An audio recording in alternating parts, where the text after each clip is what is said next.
This is Subaru's most extreme off-road vehicle to date. This is the 2026 Outback Wilderness. Based on the regular Outback, this one offers the most off-road capability they've ever had with new adaptive dampers, new technology, more room inside, great turbocharged power, and here in Northern California, we're going to put its off-road chops to the test. The Wilderness trim debuted on the Outback for 2022 as an honest effort to put more off-road capability into an already capable car. Now that it's also on the Crosstrek and the Forester and this brand new Outback, it's inspired other manufacturers like Toyota and Honda to do the same thing. Now it might look larger than the last Outback, but it's actually not. The wheelbase is the same. So is the length by just a few tenths of an inch. It's really the height, about 1.4 inches versus last generation. But really, that's not much bigger than anything was before. It's all visual. This is meant to look more like an SUV, and especially in the Wilderness trim, you can absolutely tell that there's more cladding. Up front, you're getting Subaru spelled out in all black versus the nice Pleiades logo that they have. That's what you're seeing on all the new Wilderness trims across their lineup. It's very aggressive looking. It kind of takes things in a little too aggressive to me, to be honest, but that's your call. You might like the regular Outback or you might like this one, but visually it's kind of arresting.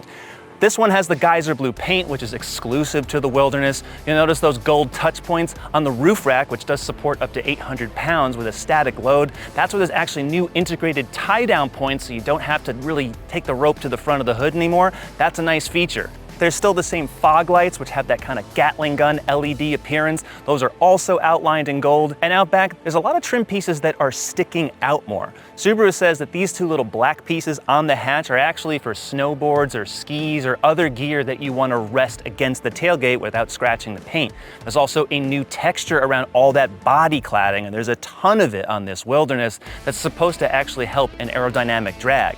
Now the vehicle really is not meant for aerodynamics because it's lifted 9.5 inches of clearance. And that does give it significantly better approach and departure and breakover angles than a standard Outback. You're not going to be doing crazy 4x4 stuff, but you're also going to be doing a lot more things with this car-based crossover than you ever would have thought possible.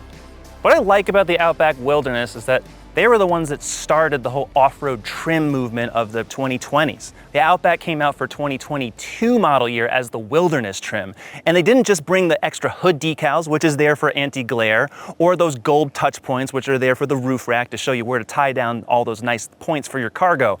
It's here for function. There's actually an aluminum skid plate under the engine. There's all-terrain tires. They switched to Bridgestone dualers as opposed to the Yokohama Geolanders from the previous generation, and everything that you see on the outside is actually functional, and it does help off-road when you really need it. In terms of style, well, you'll definitely know this is the new Outback. Nothing else looks like it. And in Wilderness trim, it's honestly got so many things popping out, all these edges. It might look dated, maybe quicker than a regular Subaru, but it's going to be very memorable. The biggest difference are these screens. They're digital and they look clean and modern, not off a Nintendo Wii like the last generation Subaru Outback and many other models before it. It just looks cleaner, it looks more upscale, but it's still very approachable. And there's over 5 extra cubic feet of passenger volume, which really adds to the spaciousness inside. Compared to the last generation Outback, there's an extra inch of headroom, including with this sunroof. So it feels a lot airier than before. The legroom is the same, but if you're ordering them as options, you're getting Nappa leather for the first time. That's a big deal in any Subaru, and a thigh extender here on the cushion for the driver's seat. In the back seat, there's 1.5 inches of extra headroom. Again, a big gain versus the outgoing model. It's still very spacious back here, matte pockets. On this trim, we're getting heated outboard seats, and it's just a really great place to have all 4 people here without any problem with comfort. Because the body is taller, so is this tailgate opening. It actually opens an extra inch, and there's more cargo space. Over 34 cubic feet behind the seats, and when folded, over 80. Quite large, especially for a compact mid-size SUV. That's pretty good. Now, back here, yes, of course, you get the Wilderness cargo mat, which you gotta have, but instead of a tonneau cover, they've got this kind of tonneau little tent. You can move it along these different tie-down points, and there's also magnets here. You kind of push those in. And Subaru says that this could be kind of like a cargo hammock. You could make a cargo divider for dogs or other things like that. A little bit more versatile, but maybe it's not. What do you think? I'm not sure. I've never seen one of these before, but it just might catch on. The Outback Wilderness has the best engine that Subaru makes. A 2.4 liter turbo with 260 horsepower and 277 pound-feet of torque. I think this should be the only engine in the Outback, but you gotta pay more for it. And because you're paying more for the Wilderness, this is what they give you. Passing power, mid-range, it's all actually really good. And this car actually only weighs about 50 pounds more than last generation, which is actually pretty good, so roughly just under 4,000 pounds. So Subaru has not changed the output or the figures at all. It's also using the same continuously variable transmission, which on the Wilderness model has lower gear ratios. There's 8 of them when you use the paddle shifters. That extracts the most torque from this engine because there's no low range transfer case. So when you're going off-road especially, that's where it helps. There's also a shorter final drive ratio, but all of that also contributes, including the raised ground clearance, to worse fuel economy. So it's the worst among all Outbacks, but that's relative. The last generation's numbers were in the mid-20s on the highway, so figure about the same for this new model. The Outback was already a pretty comfortable car, and I honestly feel like the ride quality and the quietness are both raised a bit.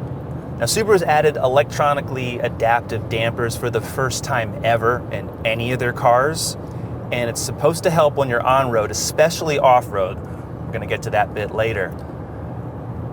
It's certainly not what you'd call pillowy soft, which is good because this is raised. It's 9.5 inches versus 8.7 inches on the regular Outback.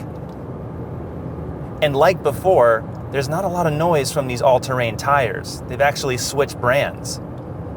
But honestly, I don't feel like there's really any issue. In certain other vehicles, you can hear more noise, certain competitors, but this one is nice. Wind noise was really always an issue in a lot of Subaru models, especially on the Foresters and Crosstreks. So it's nice that when you're stepping up to the Outback and paying more money to start for this Wilderness trim, it does feel a lot quieter. There's more insulation in here, and the visibility is really good, just like with any Subaru. Despite this feeling larger, the vehicle really isn't, which is great. There's a lot of space in here. Pillars are nice and thin. Windows are down here. These are Subaru classic design points that make driving these cars and owning them, living with them, a lot easier than cars that put style first and function last. Subaru's EyeSight is standard. In its latest version, it's not a hands-off system like you'll find in some competitors, but it is semi-automated. It's got a traffic jam assist feature. It's basically got everything you could possibly want, including a driver attention monitor, which will monitor your eyes to make sure you're paying attention. The Outback Wilderness does handle pretty well for an average crossover, and especially considering there's all-terrain tires, which have less grip than all seasons, typically. It's on a lift, there's different suspension geometry. There's not a lot of compromise here. You're gonna drive this Wilderness just as you would a normal Outback. Now, I would like some more steering feedback. It's very light at all times. So at higher speeds and corners, you don't really get the sense of security necessarily with a little bit more weighting, a little bit more steering feel. But it's generally reactive, I will say that. And compared to past Subaru models, where Subaru really didn't ever consider steering accuracy and feel other than driving, say, a WRX, it's a big step forward. The great thing about any Subaru is that you can flog it over rough surfaces and not really care what's underneath it. All of these cars are lifted way more than any other car-based crossover that's out there. But the Wilderness adds to it, and it's not just the lift. It's also the suspension geometry that changes. Every Outback has a double wishbone rear suspension, which is really nice, really strong pieces there, fully independent, McPherson strut in the front. But here, it's just gives you more play. And the fact that these cameras can be active all the time when you're off-road, especially over just blind turns, very narrow trails, that's nice. They've improved these cameras so much. It's optional, but I think you're gonna want to check that option box, truly. It makes a world of difference. The other thing that Subaru claims, and I'm testing out now, are the new adaptive dampers. In X mode, there's 2 of these modes available. Basically what that does, it changes how the dampers react. So they're monitoring basically like everything else, like a standard adaptive system, the steering wheel position, speed, all of that. But Subaru says that this setup helps the wheels basically stay flatter on the ground, less bumping, less jarring. And that's been more of a luxury SUV feature than anything in this segment at this price point.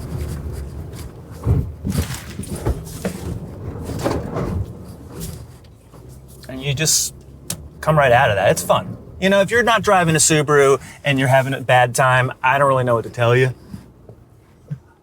Got little moo-moos here. Hey, buddy. Hi. When I tested the previous generation Outback Wilderness, I compared it against the Forester Wilderness. And I liked how the Forester felt like it was more upright, there was more headroom, there was just more visibility on the outside. That's what this new generation of Outback Wilderness does. While it's not that much larger inside, there's just enough extra space, slightly more upright glass than before. So all of that adds to basically feeling like you're just in a bigger space when you're off-roading. Now there's a lot more similarity, I would say, between the Forester and the Outback. Now, interestingly, Subaru compares this Outback Wilderness to the CR-V Trail Sport or the RAV4 Woodland. But to be honest, it feels a lot bigger, almost like it could compete with the Explorer Tremor. And I think you can price shop it very similar in that way. And what's nice is that this truly is not just a decal package. The upgrades you're paying for do make a difference. When you're driving in X mode, if you exceed 25 miles an hour, it will actually beep at you and show you something on the display to let you know that it's no longer active in that mode anymore. And then it'll beep again to tell you that it's active again. So you kind of have to watch your speed when you're going off-road if you want to extract the most from this car. Let's put it this way. If you want a car that's going to handle rough terrain and you don't have to care about it at all, you can abuse the hell out of a car like this without having a big truck and a car that's going to last for a long time, the Outback is really a great choice. And the Wilderness just gives you that extra upgrade to make it even tougher. So it's not just advertising, it's the legit thing. It is. Also, the added torque from the turbocharged engine, it makes a world of difference, especially in the lower gears. So you could do most everything I'm doing right now if you have a regular Outback. But just the added torque, the smoothness of and then also just the quietness, this engine is never racing. I think the turbocharged models are definitely where you need to start with a regular Outback. And then decide, hey, do I want the upgrades for this Wilderness? The big welcome news on the Outback Wilderness is this new 12.1-inch touchscreen. It's running on the Android system. It's so much faster. It's cleaner. It looks like it's in the modern era as opposed to the 80s. And that was great for Subaru for a while, but everything is finally cleaned up, including all of the driving assistance features here. Even the typefaces are all the same. They were all over the place in the previous gen Outback. I really like that. The fact that there's wireless Apple CarPlay and Android Auto is nice, but it's also full screen. Not every system and other car makers even does this, so I really, really like that. There's also an exclusive graphics, if you see in the back here. It also extends to the instrument panel. It's a desert scene, and you cannot get that in the regular Outback. This 12.3-inch digital instrument panel comes standard, also puts the Outback Wilderness in the modern era very firmly. Full screen maps, multiple views, more of this exclusive desert scene setting, which is fun. All the driver assistance settings you can also see. I prefer this classic layout, and you can use the steering wheel to see, some of the familiar Subaru features that you saw before, from fuel economy to tire pressure. It just looks a whole lot better than before. And again, it's all cleaned up, and the fact that it's digital and still really easy to use, that's where they've nailed it. The 2026 Subaru Outback Wilderness starts at $44,995. That's more than $3,000 extra than 2025. It's also $10,000 over the base Outback Premium, but this one is truly starting at the touring trim in terms of equipment. There's only 2 option packages, and ours, the loaded trim, $50,535 with destination. Still, compared to a loaded Outback Wilderness of the previous generation, it's over $4,000 extra. It's a lot of money. The Outback Wilderness competes among two size classes. You could compare this to a Honda CR-V Trail Sport, but you could also get into a Nissan Pathfinder Rock Creek. At these prices, you can go smaller or larger, and the Outback Wilderness has a lot of space. The Outback Wilderness performs just as I expected it would. It's roomier, it's more comfortable, the technology has a serious update that Subaru needed for such a long time, and it works. Even the styling is growing on me. Even though it's kind of all over the place, this is a very distinctive car, and it sets out to do what other family crossovers simply won't in this price category. And now it's finally offering more luxury and all the features that it was really missing before, while not alienating any Subaru loyal buyers. But what do you think? There's a lot of compact and mid-size SUVs out there on the market. So go to CarGurus.com, subscribe to our YouTube channel, and we'll see you next time.